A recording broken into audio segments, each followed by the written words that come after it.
Across Pakistan, consumers are turning to solar energy to save money on skyrocketing electricity bills. Asim Ayub Butt in Islamabad shelled out nearly $3,500 this summer for a rooftop solar electricity generation system.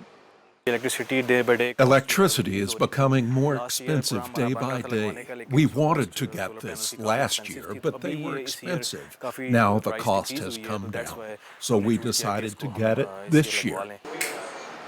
Using electricity produced from sunlight and selling excess units to the grid, the family has seen its electricity bill cut in half.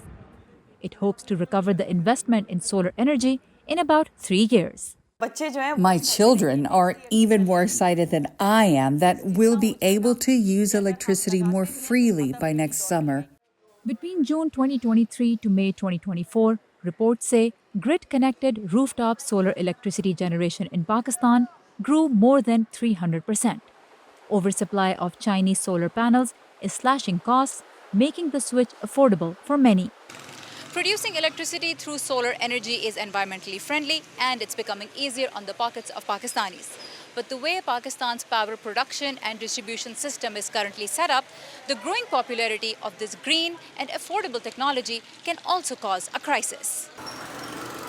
Pakistan is struggling to pay billions in debt to companies that built power plants, many Chinese. Contracts require paying for the generation capacity of a power plant, regardless of whether consumers use all that electricity. Yes, we are in a catch-22 situation where as many people who get off the grid, the capacity payments is actually shared by a much lesser number of users who stay on the grid. This means bigger bills for the poor and more trouble for the grid. As battery prices come down and electricity tariffs go up, everybody would want to invest in batteries and go completely off the grid. If they go completely off-grid, demand will decrease further, and this will not be good for the financial stability and reliability of the power system. Nearly 63,000 Pakistani consumers, mostly residential, have solar power systems tethered to the grid, according to official data.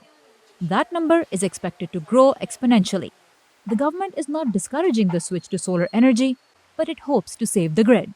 We're really looking at the industrial sector to be able to give us that push in the demand that we're expected to have. Domestic consumers like the Butt family see no turning back. This trend will continue. Those who can afford it are moving to this system. Those who can't, the government should do something for them. Sustaining the grid may require an overhaul of the power generation and distribution system.